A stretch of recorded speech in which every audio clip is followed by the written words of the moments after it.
nasce um professor? Seria dom? Seria um curso muito fácil de fazer? Então eu vou fazer para ter o meu tão aclamado diploma. Seria uma falta de opção social? Bom, o fato é, dos outros eu não posso dizer nada, mas eu posso dizer de mim. Eu posso dizer de como eu nasci como uma professora, como eu me tornei professora. Meu nome é Annelise, mas eu também sou conhecida como Anne. Algumas pessoas me chamam de Anel, outras de Lise, de Lilise, às vezes até sai um Denise por aí. Sabia que eu sou relações públicas? Olha, eu também sou pedagoga. E eu também andei pesquisando a teologia. E eu até tive um flerte fatal com a neuropsicopedagogia. E nessas minhas caminhadas, eu também sou especialista em educação infantil e alfabetização. E essa é a minha história. É a história de como eu me tornei professora. Aos 9 anos de idade, eu ganhei meu primeiro quadro, minha primeira caixa de giz. Gente, aquilo pra mim não teve emoção maior. Eu podia dar aula para os meus brinquedos todos. Eu dava aula para os meus carrinhos, para os meus irmãos, eles detestavam. Porque, segundo eles, eu era muito brava. E eles choravam para minha mãe, não, mamãe, por favor, ela não, mamãe, ela não. Porque eu ensinava atividades de casa para eles, né? E dava aula para os meus pais, né? E aquilo, eu estava no meu paraíso. Um dia, minha mãe foi chamada na escola. Quando eu fiquei sabendo disso, eu até tremi, porque minha mãe sempre foi muito brava. E eu sempre fui muito quietinha.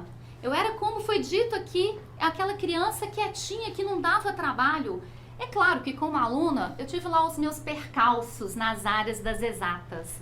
Gente, eu sou das humanas. Me colocavam sentada atrás. E eu sou uma pessoa mais inquieta. E eu ficava olhando para a nuca do colega. Aquilo eu tinha mais do que viajar mesmo, né? E aí, quando a minha mãe me chamou para conversar, minha filha, mamãe hoje foi para a escola, a diretora chamou mamãe. Nossa, aquilo eu até gelei. Falei, o que eu fiz? Eu fico calada, eu sento na frente, porque ela sempre dizia que a turma do fundão era a turma da bagunça. Minha filha, não fica no fundão. Tá certo, eu sempre fui muito obediente. E aí, quando ela me falou o que era, estão todos preocupados com você. Me disseram que na hora do recreio você não sai para brincar. Onde você fica, minha filha? Por que você não está brincando com seus colegas? Alguém fez alguma coisa com você? Alguém te incomodou? Naquela época, gente, não existia a palavra bullying, existia apenas o ato. E que era, aliás, bem atuante. Mas não tinha nada daquilo e eu não estava entendendo nada daquela conversa. Mas na hora que ela falou, onde você fica, minha filha? Eu, mãe, eu fico na biblioteca, mãe. Aquele é o meu paraíso. Gente, se hoje fala-se de metaverso, aquele era o meu metaverso. Aquelas estantes enormes, cheias de livros, aquilo era fascinante, tinha uns puffs coloridos. E eu deitava naquele puff e eu passava meus 30 minutos de recreio lendo. E aconteceu uma coisa engraçada. Eu estava lendo um livro, talvez aqui vocês já tenham lido, A Bolsa Amarela. E meu sonho de consumo era ter uma bolsa amarela surrada. Não podia ser nova, porque a protagonista do livro, ela tinha uma surrada. E eu queria, porque queria colocar o meu galo de estimação lá dentro, gente. Ah, seria fantástico aquela bolsa amarela. Mas eu não tive minha bolsa amarela. E a minha mãe olhou e falou, tá bom, minha filha, eu entendo. Mas a gente pode fazer um combinado? Que tal conciliar tempos de brincadeira com os colegas com tempos na biblioteca? Eu sempre fui super obediente. Tá certo, mãe.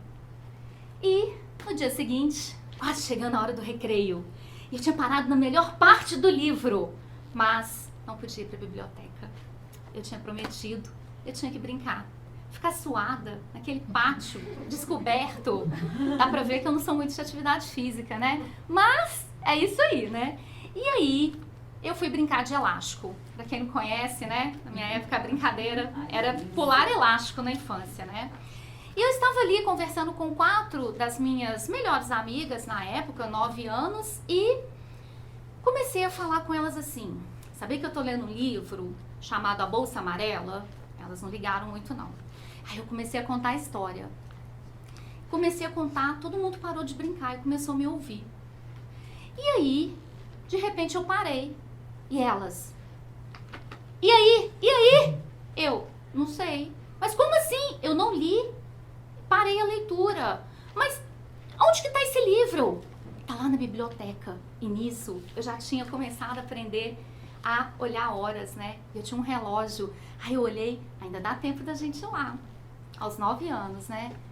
Quando eu cheguei na biblioteca, nós fomos todas. Vocês querem que eu leia para vocês? Elas, vamos lá, vamos lá! E a gente foi. A bibliotecária me olhou com um olho desse tamanho, eu só fiz assim, corri para a estante, peguei meu livro, sentei no meu puff predileto, elas na minha frente, e eu comecei a contar a história. E aí, o que aconteceu?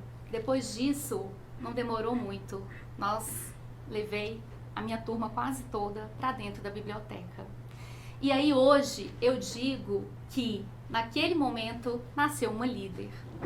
Então hoje eu vim falar para vocês aqui sobre a liderança docente e a importância dessa liderança docente para uma aprendizagem significativa. Mas aí eu venho com algumas outras questões.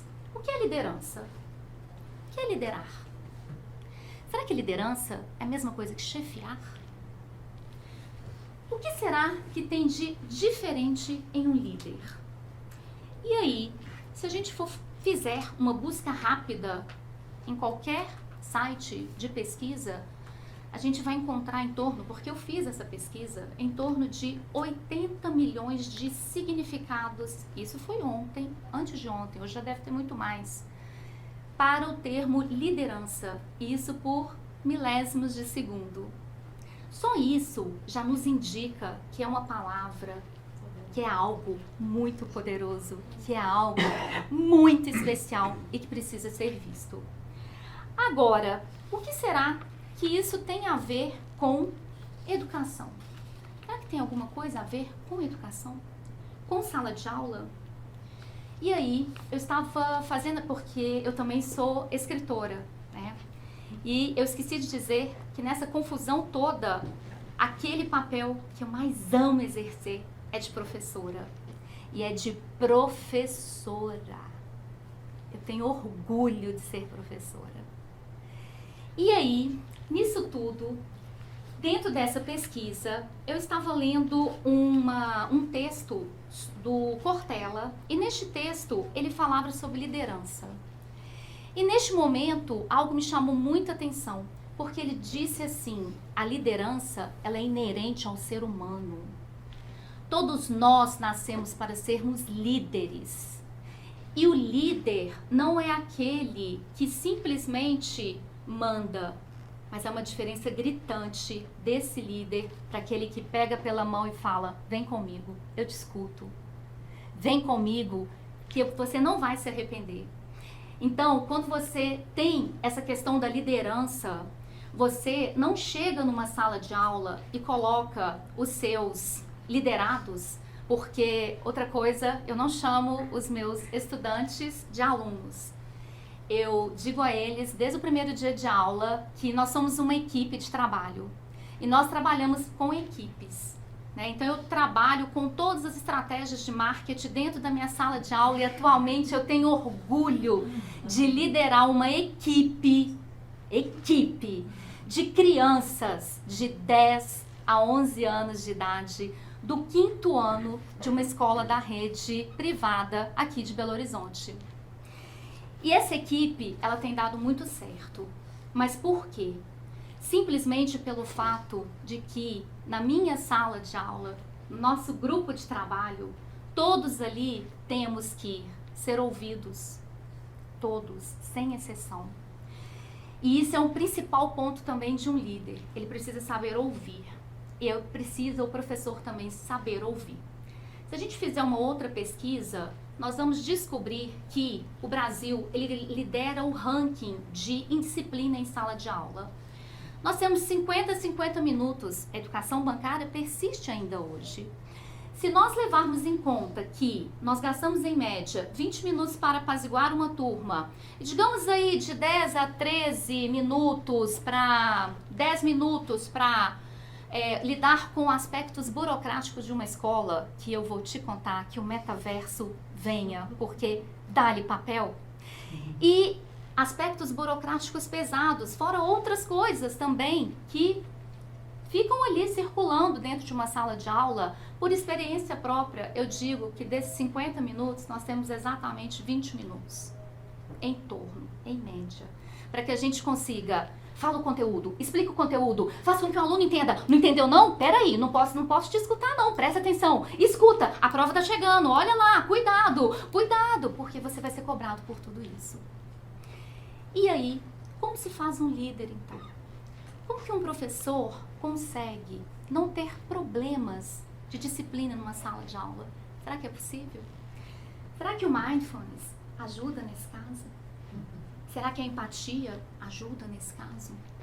Será que o escutar o outro ajuda nesse caso? E aí eu venho dizer da minha experiência. Todas essas perguntas que eu comecei fazendo sobre o que é liderança, sobre o que é liderar e a diferença de um líder e um chefe, elas são exatamente o ponto de partida para um trabalho que eu tenho desenvolvido, até mesmo de lives, com alunos, com jovens, porque os jovens precisam ser ouvidos. E eu tenho um artigo num livro, e nesse artigo com os jovens eu senti muito essa necessidade de abraçar esses jovens, né? E eu não podia abraçá-los, então eu entrei no mundo deles, porque a pandemia trouxe isso, essa possibilidade de nós adentrarmos também neste outro mundo das crianças e dos jovens. E isso também faz com que esse relacionamento mais íntimo, mais próximo, faz com que o aluno, como foi dito aqui, aquele liderado da minha equipe de trabalho, ele me procure para conversar sobre tudo, exatamente como está sendo dito aqui. E quando eu estou muito apertada, com coisas muito difíceis, que eu preciso daquele momento de muita atenção, eu falo com eles, falo, olha, é o seguinte, a situação hoje é essa, mas eu preciso da ajuda de vocês. Vocês topam o desafio comigo? Lance para o seu estudante. As pesquisas indicam que esse é um dos pontos principais. As pesquisas indicam que quando você sabe o que você veio fazer, para que serve aquele trabalho, qual a utilidade daquilo, o engajamento é muito maior. E eu faço isso constantemente com meus estudantes. Jogo para eles. Eu ensino sobre liderança. Na minha sala de aula, eles precisam fazer trabalhos de grupo, rotação por estações, eles precisam entender de empreendedorismo, eles precisam saber trabalhar em grupos e trabalhar aspectos socioemocionais. É fácil? Claro que não. Não é fácil nem comigo. Quantas vezes a gente não quer olhar para o outro, né? E agora a gente está sem máscara, não tá dando nem para fazer careta. Então tá bem mais complicado, né? Mas essa é uma dica, né, que eu deixaria aqui. Procure o seu estudante, né, e guie, porque um líder não é aquele que vai chegar, essa é uma outra diferença, e vai falar assim, eu mando e você obedece. Não, um líder, ele vai te convidar, mas através do exemplo. Não é à toa que Jesus, ele foi um dos maiores líderes, maiores pedagogos da humanidade, né? Visto por todos, e aqui não vai religião no meio, vai história. E me siga porque é bom, vem comigo, é assim que tem que ser. É assim a gente consegue com que o nosso estudante, ele consiga prestar atenção, mesmo que ele não queira, ele aprende aquele conteúdo que a priori seria muito difícil, mas por você, ele faz, ele compra com você aquela ideia. Outra coisa, traga propostas diferentes e inovadoras. Vamos combinar, né, gente? Vocês já viram o tanto que eu sou inquieta. Imagina os meus estudantes, como que eles não são, né? A minha sala é um movimento contínuo, é orgânica mesmo, né? Porque precisa ser assim. Né? Então, essas propostas inovadoras, eles precisam sair da escola entendendo que o mundo que eles vão encontrar é um mundo diferente. E isso eu já trago para eles coisas sobre mercado de trabalho. Ah, mas ele só tem 10 anos. Mas e? A gente precisa entender que o mercado está buscando pessoas criativas. Pessoas com um bom socioemocional. Porque eles vão chegar como? E aí? Como que vai ser tudo isso? Né? Então traga propostas diferentes e inovadoras. Insira. Se você não gosta de tecnologia, aprenda. porque é uma boa maneira de entrar em contato com essa galera jovem de hoje. Esteja aberto ao diálogo, mas principalmente esteja aberto às críticas. E aí entra um ponto importante. Se você abre caminho para que você discuta, não, eu vou te ouvir. Então, já que eu vou te ouvir, você também pode falar coisas comigo que eu posso não gostar. E aí? Como que você, professor, vai lidar com isso? Você vai ser o chefe, aquele que manda, ou vai ser o líder, aquele que escuta? Dê feedbacks constantes. Esse feedback ele pode ser individual, pode ser em grupo. E aí, informe, olha, você está ótimo nisso daqui.